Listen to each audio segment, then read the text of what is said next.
Hey everybody, I'm JJ. You're watching Reality Survival. So today we're going to talk about the top 7 ways to avoid using a CBDC, or central bank digital currency.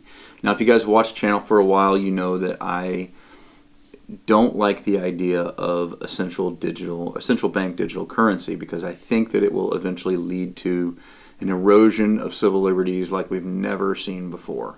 Now, when it's first instituted, it might not be that way, but it just has a huge potential down the road to become very authoritarian and very Big Brother-like. So I just thought that I would throw some of these ideas out here, and I've got some notes that I'm going to kind of refer to because there's a lot of important things to talk about this. So I guess the first thing that would be important to understand about this, and this is a hypothetical that we're talking about now because CBDC is not a real thing, but if, I guess, first and foremost, if the CBDC was universally imposed from the top down, it might not be a good idea to try to avoid using it, because it could make any number of these items on the list here illegal. And it might be illegal to use any other forms of currency, even barter, any of those things. And using those options might in fact draw more attention to you than just accepting it outwardly and then using it as everybody else would. But it all depends on the level of monitoring that is in these systems. Okay, that's really a big thing with this. If AI is involved in monitoring the system, then these suggestions are going to be difficult, I think. Because here's the thing, like if you've got an AI watching the system, then if you just don't use your CBDC account, that itself, just the inactivity, could be a flag to the AI to say, hey, this guy's not using the system, go talk to him, go check him out, or something like that. It might be an indicator that you're trying to subvert the system, and that probably wouldn't be good, especially if it was illegal to do so. So the other thing is that it's also very likely that the company, whenever this is imposed, the company that you're working for is going to have to utilize these systems in order to pay you. So if you want to get your paycheck and if you want to keep working and all those kinds of things, you're probably going to be forced into it, at least to a certain extent. So we'll talk about some of the ways that we can fight back on this a little bit later. I think a better strategy, as opposed to just not using it altogether, might be to use the CBDC for any legit transactions that most people would normally use it for, and then use the alternative methods or the off-book methods for activities that you believe are private and don't warrant the government knowing about them. Not to say that it would be anything illegal, but maybe just things that you feel the government shouldn't have any oversight into, such as civil rights issues being dealt with issues dealing with the protected Bill of Rights activities, political organization, religious charity, practice of religion, expressions of freedom of speech, etc. The constitutional thingies. So with that, let's go ahead and get into this. Number one is use real cryptocurrencies. If they're still legal and available, you could try using alternative digital currencies such as Bitcoin, Ethereum, Litecoin, or others, especially other ones that are more focused on privacy. But just understand that most of them are very trackable. A lot of people think that cryptocurrencies are hard to trace, and that's not the case. They might have been back in 2012, but they are not now. The blockchain is basically a public trail of where everything goes if you have the right information. So, when you're using if you were using these, occasional lower level transactions probably wouldn't draw too much attention, because many other people would likely be doing that as well. It would be those large transactions that would be problematic, that I think you would probably start to stick out, because if an AI was involved with the CBDC, they could also be tracking the the blockchain, right? Because they could set up a mining node. They could, be used to, that node could be then used to verify the transactions on different coins, and then they could see what is on the blockchain traffic pretty easily. At least that's my understanding of how it could work. So let's see here. Number 2 is barter. Obviously, you can engage in bartering goods and services directly with others without involving the CBDC. You might establish informal arrangements within your local communities where individuals or businesses mutually agree on the value of goods and services being exchanged. Perhaps you could create something like a regional barter index or a matrix where certain prices are indexed against certain goods. For example, 2 hours of plumbing service is equal to 4 pounds of meat or 10 pounds of flour. Something along those lines. And the idea is that something that everybody in the area would have to use those indexes or matrices to kind of keep things on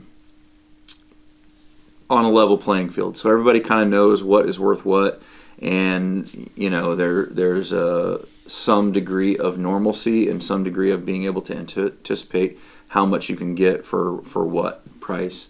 Now, that's not exactly realistic for most places, especially bigger cities and things, but in a smaller community or something like that you might be able to do something like that.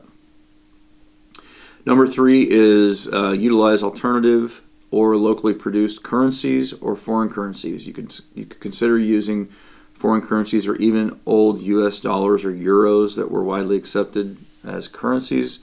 Or you could produce your own paper currency or coin currencies for transactions instead of the CBDC. Now, this could be problematic, especially if it's illegal to use any other form of currency or the old currency. Having enough volume, having enough of the item is also problematic because people might fear not being able to cash out and being stuck with a bunch of fake money if the whole thing collapses. Now, obviously, you guys know prior to the signing of the Constitution, each state had its own currency. So it isn't implausible that something like that could happen on a long enough timeline if the economy got really bad. But it's something to consider. I'm not sure how realistic that one is, though.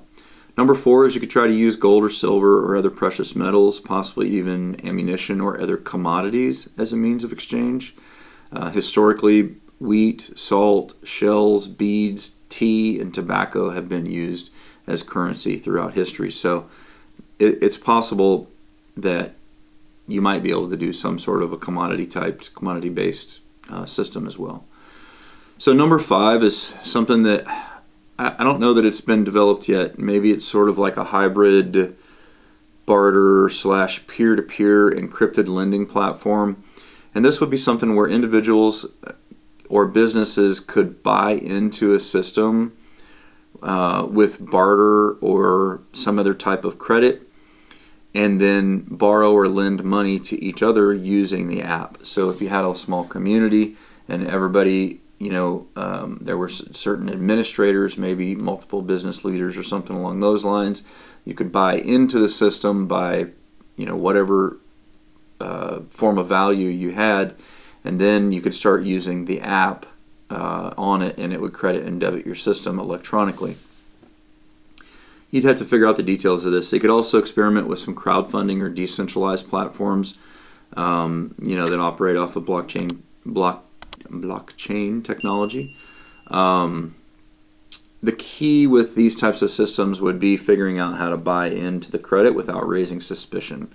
Also, since the apps on these phones are regulated and pretty closely watched, these may have to be done on a system of only jailbreaked phones, or phones that are basically, where you can put unapproved apps on them, and not like, just a straight iPhone or something that has kind of locked down on what programs can be installed. So the app would have to be stored, and installed somewhere off of Google Play or off of the iPhone App Store or something like that. Because basically because you're wanting to keep it on the down low, right? So number 6 is be as self-sufficient as possible. Raise your own meat, your own fruits, your own vegetables, produce your own power and water, dispose of your own trash, limit your travel to the extreme local area, generate your own power for an electric vehicle, motorcycle, or bike. And, much of these items are probably going to require that you live in a rural area and you have at least several acres of land. But you can do what you can do. I mean, a lot of these things you could do still in suburban areas and stuff with bigger lots too. Just having land gives you some more options. Unfortunately, you're still going to always have to pay property taxes. So getting entirely off the grid is probably not going to be possible. Or if you do it, it's fairly extreme. Let's say that. And it's not as easy as most people think. Number 7, the most important thing for all of us to do right now is to advocate for change through using the political system. You should engage your efforts and voice your concerns to your elected representatives to seek changes to the laws that prevent a CBDC from becoming mandatory. Several states have had some early victories in this regard and already have some bills/laws in place. So use those, get the templates, push them to your representatives, and introduce some improved versions of your area. Take what they did, what these other states did, and improve upon them and introduce them in your area. The thing is if you don't do this, eventually we're all going to be forced upon this. It's all going to come down the pipe, and it's going to be what we're going to have to deal with. If you have an organization in your area that you can join, or if you don't have one, create one, specifically to raise awareness about these issues and the abuses that can happen with them. Go to your town meetings, discuss them with your local leaders. If they're not willing to hear or do anything about it, then run against them and take their jobs. That is one of the most important things that you can do, is get the people out of office who are unwilling to talk about issues of civil liberty and freedom. Let's see here. Yeah, becoming the government officials yourself will most likely be the best answer, preventing the largest loss in civil liberties in the history of this nation. Seek out other people who have written resolutions in attempting to ban these things. Use their efforts as a template and submit them on your own. If you don't do this, no one will. 100% guaranteed.